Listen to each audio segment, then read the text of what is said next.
Muito boa tarde a todos. Nós hoje vamos discutir a questão da fundamentação dos enunciados morais. Nós vimos na aula anterior a característica do discurso moral e acentuamos dois aspectos. O primeiro, o fato de que o discurso moral ele diz respeito a valores, né, a concepções de bem, e o segundo, que o discurso moral tem um caráter prescritivo.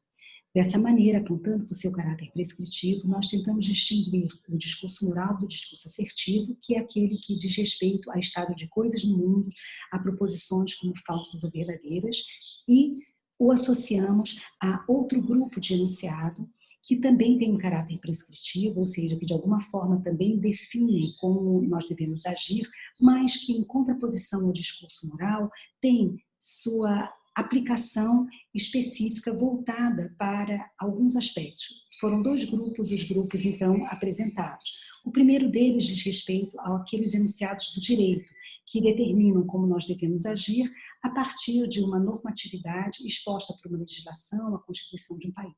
E o segundo deles, o grupo de regras de etiqueta, que são aquelas que são resultado de acordos sociais e de hábitos estabelecidos no cerne de uma determinada cultura. Nós vimos que a característica do discurso moral seria a sua pretensão de universalidade. Ou seja, enquanto no caso de uma regra de etiqueta, como, por exemplo, o modo como nós nos comportamos à mesa, o modo como nós nos cumprimentamos em um determinado país, ao falar daquele grupo de regras, nós podemos sempre dizer que o desrespeito a essas regras significa única e exclusivamente a falta de conhecimento ou a ignorância de certos hábitos culturais daquele grupo específico. No caso dos enunciados morais, todas as vezes que nós estamos diante de uma violação de um enunciado que nós consideramos moral, parece que aquilo resgata em nós, aquilo exacerba em nós um certo sentimento de indignação e de culpa quando se trata de uma ação realizada pelo próprio agente, né? E a questão toda que se coloca é como nós, diante de outros indivíduos, podemos resgatar essa pretensão de universalidade, como nós podemos resgatar a ideia de que, ao dizer que é correto ou errado, sob o ponto de vista moral, agir de uma determinada forma, nós estamos não expressando hábitos da nossa cultura ou a legislação de um país, mas estamos expressando algo que nós consideramos como ser o correto para todo e qualquer indivíduo, né? Eu mencionei também na aula anterior que o modo como nós somos introduzidos na moralidade nós podemos traçar um paralelo entre esse modo e o modo como a moralidade se dá nas sociedades, né? Quando uma criança começa a aprender uma determinada forma de agir, ela geralmente associa essa forma, que é dita como adequada, correta, a um tipo de relação que ela possui com a pessoa que, de alguma forma, impõe a ela esse tipo de conduta, né? Então, nós podemos dizer que a criança, ela, com base no reconhecimento de uma autoridade, que pode ser parental, pode ser escolar, pode ser de qualquer outro tipo, ela passa a internalizar uma certa conduta. A partir de um determinado momento, essa criança adquire uma percepção crítica disso e começa a distinguir entre aquilo tudo que ela considerou a partir do dito da autoridade como correto ou não, ela considera efetivamente correto. E esse seria o momento em que ela teria atingido uma maturidade moral, onde ela teria uma capacidade de refletir de acordo com seus próprios valores e suas próprias crenças sobre o que é melhor sobre o ponto de vista de uma ordenação moral, né? Nós poderíamos dizer que no âmbito da sociedade humana, um percurso semelhante se deu. No primeiro momento, a moralidade ela estava muito vinculada a uma ordenação determinada por uma entidade transcendente. Nós podemos imaginar, por exemplo, um Deus, né? Então, o que era moralmente correto ou errado era aquela conduta que de alguma forma era exigida ou correspondia à vontade divina ou contrariava a vontade divina, né? Durante muito tempo a moralidade foi encarada mais ou menos dessa maneira, até que nós chegamos num período da modernidade, no período que na filosofia se caracteriza como o período da filosofia da consciência, onde se tentou resgatar tanto os fundamentos do saber humano, quanto os fundamentos do dever humano na própria consciência, nos próprios limites das condições de possibilidade do saber e do conhecer humano. né? Esse é o período marcado pela modernidade e basicamente nós temos aí duas correntes que são as principais representantes desse momento, que é o empirismo inglês, aqui eu vou trazer na figura de David Hume, e a perspectiva racionalista, cujo principal autor é Immanuel Kant, né? Então, esses dois autores, eles tentaram, à sua maneira, resgatar essa pretensão de validade do discurso, tanto teórico quanto prático, nos limites da própria concepção do que é o ser humano e o que nós podemos entender como sendo a natureza humana, a consciência dos seres humanos, né?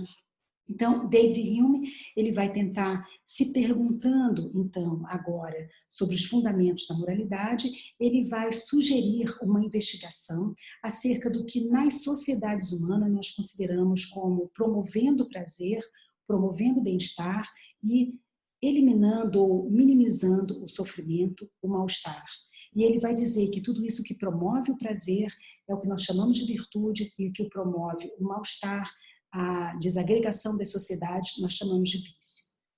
Então, a partir dessa investigação, Hume vai elencar uma série de vícios e virtudes que dizem respeito tanto à sociedade como ao próprio indivíduo, ou seja, ações que de alguma forma promovem ou não a ação a concepção do próprio indivíduo, a concepção que o próprio indivíduo tem de si próprio, a sua própria concepção de bem viver e ações que promovem ou não o bem-estar social, né? Então, ao se perguntar por que nós, e ele vai dizer que isso é a moralidade é agir de tal forma que nós tentemos sempre promover as nossas virtudes e nos afastar dos nossos vícios, né? E quando nós nos perguntamos, então, mas como nós podemos saber o que promove o bem-estar social, o que promove o meu próprio bem-estar, parece num primeiro momento mais autoevidente, mas como é que eu poderia saber, para agir de acordo com aquilo, o que promove o bem-estar de uma coletividade? Hume vai colocar, então, na base de fundamentação da sua investigação sobre a moralidade, um sentimento que ele vai chamar um sentimento de simpatia ou compaixão. Há também na tradição alguns autores que vão fazer distinção entre os dois termos, mas o que é importante aqui para nós é que o sentimento de simpatia em Hume significa um sentir junto com. Então, na verdade, nós teríamos uma natureza tal que nós poderíamos, diante das paixões ou das afecções da alma alheia, nós poderíamos ser impactados por ela de tal forma a compreender o que para aqueles indivíduos seria também o seu bem-estar, né? E agindo dessa forma, nós então estaríamos agindo de acordo com a moralidade. Hume entende que esse sentimento ele pode ser limitado e por causa disso ele vai criar uma extensão desse sentimento que ele vai chamar de a geração de uma virtude artificial, que seria a justiça. A justiça ela surgiria exatamente no momento em que apenas a vivência de um sentimento já não seria suficiente para resguardar uma certa atitude virtuosa ou uma certa consideração também ao bem-estar de indivíduos que estão em contextos muito distintos do nossos e que estão distantes de nós sob o ponto de vista afetivo também, né? Então, a partir da adoção da virtude da justiça, nós passaríamos a adotar a possibilidade de uma imparcialidade também para indivíduos com relação aos quais nós não nutrimos nenhum tipo de sentimento de simpatia, né? Bom, seguindo essa orientação, nós temos então uma corrente utilitarista que vai justamente se basear na concepção da maior promoção de bem-estar e minimização de mal-estar, maior promoção de prazer e minimização do desprazer como princípio moral por excelência, né? Então, na perspectiva utilitarista, nós vamos ter essa mesma ideia de que é moral aquela ação ou aquela norma que maximiza o bem-estar e minimiza o desprazer, o mal-estar.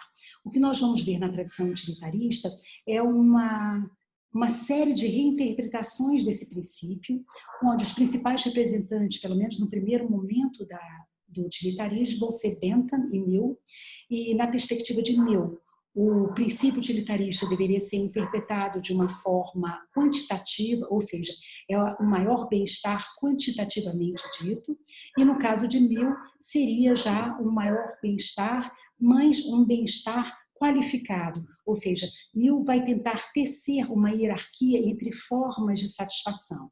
Ele vai dizer, por exemplo, que dada a nossa natureza, enquanto seres racionais, todos os prazeres relacionados ao exercício da racionalidade, eles teriam mais valor, uma importância maior do que outros tipos de prazeres, como, por exemplo, os prazeres físicos vivenciados também por outros animais, né?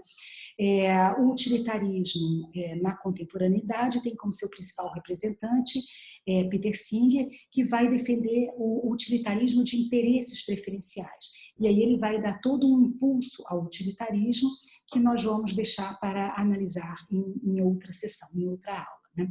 Mas o importante dessas perspectivas, da perspectiva utilitarista e da perspectiva de Hume, é que elas vão colocar, então, na base, nós vamos ver o utilitarismo como Hume também, ao se perguntar sobre o modo como nós acessamos o bem-estar do outro, eles também vão fazer recurso ao sentimento de simpatia, eles também vão tentar colocar na base de reconhecimento dos seres que fazem parte do nosso entorno moral, aqueles seres que, de alguma forma, são nutridos da capacidade de sentir prazer e sentir desprazer, que é o que nós chamamos de senciência.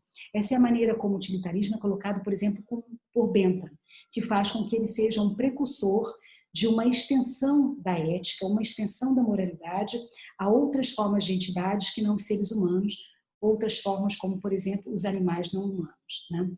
Bom, mas o relevante nessas duas perspectivas, na perspectiva inicial de Hume e na perspectiva desenvolvida depois pelos utilitaristas, pelo menos no caso Bentham e Mill, é que ao identificar na base da moralidade como fundamentação da moralidade o sentimento de simpatia, nós poderíamos dizer que isso gera um impasse com relação ao caráter prescritivo da própria moralidade. Por quê? Porque, aparentemente, eu só posso esperar que alguém expresse um determinado sentimento, mas eu não posso exigir que ela tenha esse sentimento. Ou seja, nós não podemos exigir que uma pessoa tenha de fato um sentimento de compaixão para com outros seres humanos, para com outros seres. E se essa pessoa não dispõe desse sentimento, aparentemente, todos os enunciados morais que dali decorresse, a própria aplicação do princípio utilitarista ou do princípio de maximização do bem-estar, ele ficaria mais ou menos sem sustentação. Nós não teríamos mais como sustentar por que uma pessoa, ao não nutrir esse sentimento de compaixão por outros indivíduos, ela necessariamente estaria comprometida com agir de acordo de tal forma, agir de tal forma que ela levasse em consideração o bem-estar de todo e qualquer indivíduo, né? Então, aparentemente, as perspectivas utilitaristas elas vão ter uma fragilidade com relação a esse aspecto específico, que seria o fato delas estarem baseando em um sentimento o caráter prescritivo da própria moralidade, né? Bom, no caso, a contraposição a essa perspectiva, que é, como eu mencionei, a perspectiva de Hume, uma perspectiva empirista, nós teríamos então a perspectiva racionalista que vai ser desenvolvida por Kant, né? O que nós percebemos em Kant é uma enorme tentativa de tentar resgatar uma fundamentação que, de alguma forma, se vê fragilizada pela perspectiva empirista. Hume, num aspecto que diz respeito ao conhecimento, Hume adota uma perspectiva cética, ou seja, para Hume, todo conhecimento ele tem como fonte uma investigação empírica. E as investigações empíricas, elas não geram verdades universais. Dado isso, todas as nossas crenças mais triviais, como, por exemplo, a crença de que amanhã, novamente, o sol voltará a nascer, como tem ocorrido em todos esses anos, ela é apenas respaldada em um artifício da nossa imaginação.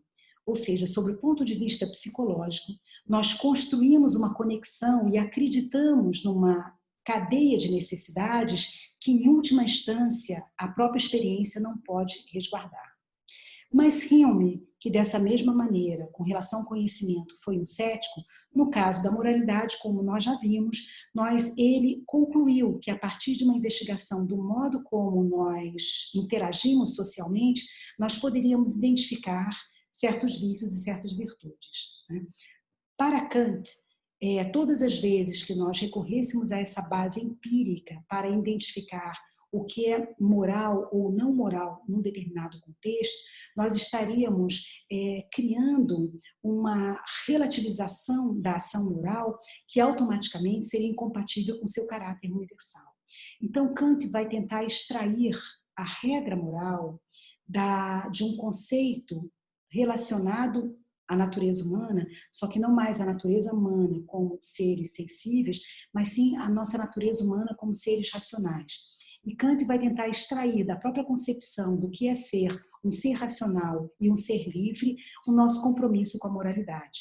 Dessa maneira, dentro da perspectiva kantiana, ao agir de forma racional, ao agir livremente, eu estaria sempre me comprometendo com o agir moral, né? Então, em última instância, o argumento desenvolvido por Kant, ele vai partir da consciência que nós temos das nossas próprias ações, das nossas próprias escolhas, e a partir daí ele vai extrair o nosso comprometimento com a justificativa dessas escolhas perante outros indivíduos. E vai, então, concluir que essa justificação, ela só se daria plenamente, ela só se daria de forma satisfatória no momento em que as nossas ações ou as nossas normas pudessem ser subsumíveis a um princípio de universalização. Ou seja, elas pudessem vir a ser aceitas por todo e qualquer indivíduo. E esse princípio de universalização é a primeira formulação, ele corresponde à primeira formulação do imperativo categórico kantiano, né? Então, na perspectiva de Kant, o que nós vamos ter é que, ao aceitarmos a nossa natureza de seres racionais e livres, nós nos comprometemos com o agir moral. Bom, qual a dificuldade dessa perspectiva? A dificuldade dessa perspectiva parece que ela acaba extraindo a moralidade de um conceito de razão que não é um conceito trivial, ou seja, que é um conceito que já contém a própria moralidade. Nós poderíamos imaginar que, factualmente, nós constatamos no mundo inúmeras pessoas que agem de acordo com o princípio da racionalidade trivial, né? São pessoas que, por exemplo, sabem muito bem fazer equação ao estilo meios, fins, que tipo de meios são os mais adequados para atingir um determinado fim, mas, por outro lado, não possuem nenhum tipo de comprometimento com a moralidade. Em nenhum momento essas pessoas levam em conta o bem-estar ou os interesses ou o que os outros indivíduos que fazem parte daquele entorno, do contexto da moralidade, da sua comunidade moral, também julgariam como as ações mais adequadas, né? Então, nós poderíamos dizer que os conceitos, o trivialmente utilizados de racionalidade, eles não contêm esse elemento. E há inúmeros casos de pessoas que são identificadas por nós como racionais e que nem por isso são também ditas morais, né? Isso faria com que a perspectiva de fundamentação kantiana, ela deixasse uma lacuna quanto ao seu aspecto da fundamentação.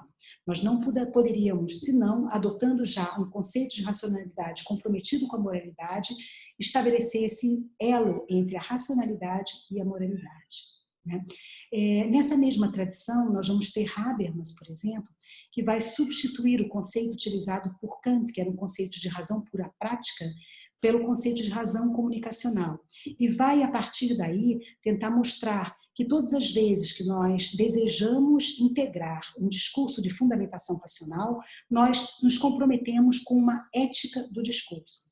E essa ética do discurso, ela estabelece princípios próprios, e entre os quais está aquele que diz que nós não podemos coagir outros indivíduos e que nós temos que aceitar aquela conduta ou aquele princípio que, de alguma forma, por vias de uma argumentação racional, se comprova como sendo o mais adequado, né?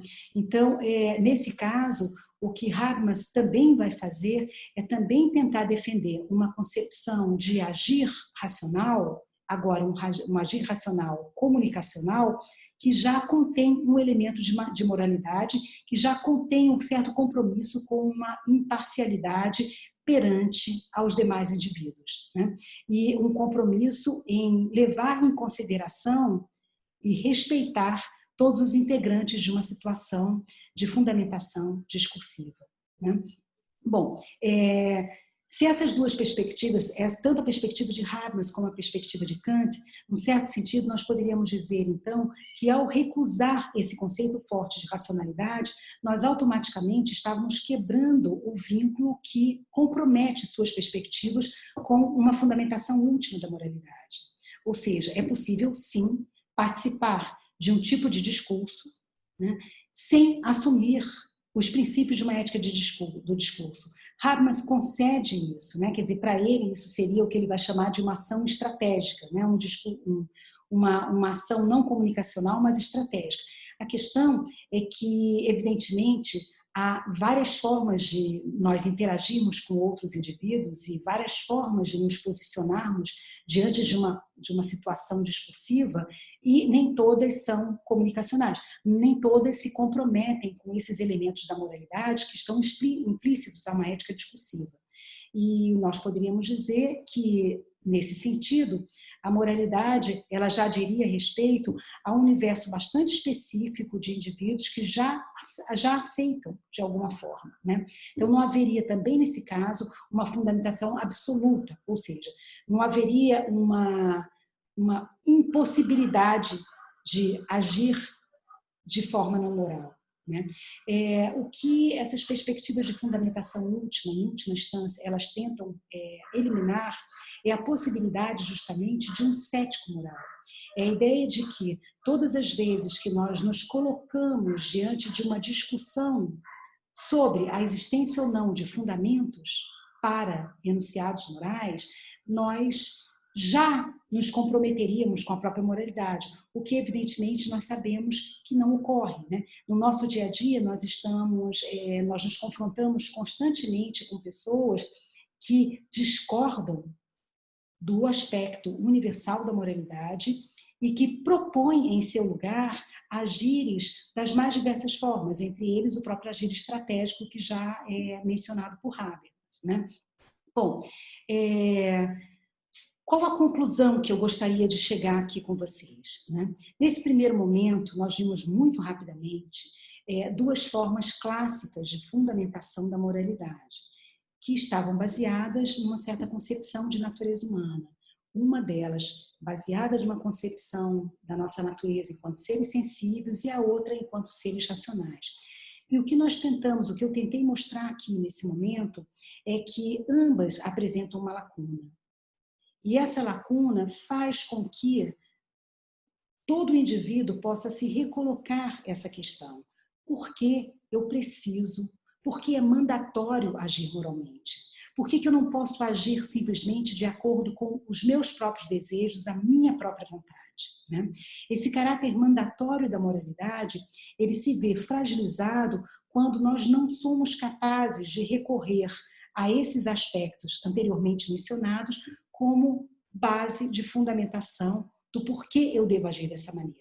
Porque eu não deixo de realizar a minha natureza enquanto ser racional, nem enquanto ser sensível, quando eu discordo de um enunciado moral ou quando eu discordo da moralidade como um bloco, né?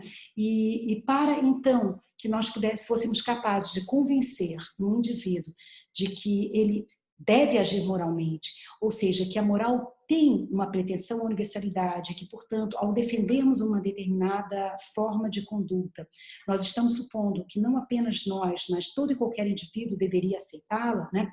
Como nós preenchemos essa lacuna, né? Como nós preenchemos essa lacuna de fundamentação que ficaria evidente nesses dois casos elencados, né? Bom, a minha resposta é que nós precisaríamos aqui distinguir dois tipos de questão, né? A primeira diz questão a possibilidade de uma fundamentação última da moral, uma fundamentação absoluta da moral. Para essa questão, a minha resposta é que nós não temos resposta, a moralidade não possui uma fundamentação última, a moralidade não possui uma fundamentação absoluta, né? Ou seja, isso faz com que nós possamos, a todo momento, nos confrontar com pessoas que simplesmente abriram mão do agir moral, que simplesmente não levam em consideração para a sua ação um agir moral, né? Mas, dito isso, O que eu não gostaria é de que nós tivéssemos também que abrir mão do caráter prescritivo da moralidade. Ou seja, quando nós adotamos um discurso moral, esse discurso ele possui um caráter prescritivo, e esse caráter prescritivo, mandatório, se vocês preferirem, ou essa vinculação com o dever que nos impõe agir de uma determinada maneira, é uma característica do discurso moral que, na minha percepção, essa sim pode ser justificada, essa sim pode ser resgatada, ainda que a moralidade não possua uma base de fundamentação absoluta ou última, né? E como eu gostaria de fazer isso? Bom, eu gostaria de fazer isso tentando mostrar, em primeiro lugar, que nós podemos retornar a uma concepção clássica da moralidade e entender a escolha pela moralidade como parte das escolhas que nós fazemos para a nossa identidade qualitativa. Ou seja, parte das escolhas que nós fazemos para responder à questão: que tipo de pessoa eu quero ser, que tipo de vida eu elejo como uma vida digna de ser vivida, né? E no momento em que eu escolho para a minha vida o comprometimento com uma moralidade, a inserção a uma comunidade moral, eu automaticamente torno mandatório, eu torno um dever para mim o agir de acordo com aqueles princípios. Ou seja, se eu elejo para a minha identidade qualitativa, se eu elenco na minha concepção de boa vida o agir de acordo com a moralidade, o agir de acordo com os princípios dessa moralidade, com os valores que compõem essa moralidade, eles se tornam parte integrante da minha identidade, de tal forma que violá-los significaria violar a identidade que eu elegi para mim mesmo, violar parte significativa, parte nuclear do tipo de pessoa que eu quero ser, do modo como eu quero ser reconhecido pelos demais e do modo como eu me reconheço, do modo como eu me olho no espelho e eu me sinto ou não realizada de acordo com aquilo que reflete a minha forma de atuação no mundo, né? Então, dessa maneira, ao retornar a essa concepção da moralidade como uma parte da questão, da pergunta, do questionamento sobre a boa vida, sobre o tipo de pessoa que eu quero ser, o tipo de vida que eu considero digna de ser vivida, nós podemos, então, preencher esse hiato que antes eu tinha mencionado entre os meus desejos e os desejos da minha coletividade, ou seja, os meus desejos, a minha vontade e o agir de acordo com a coletividade. Porque agora, ao eleger agir moralmente, eu me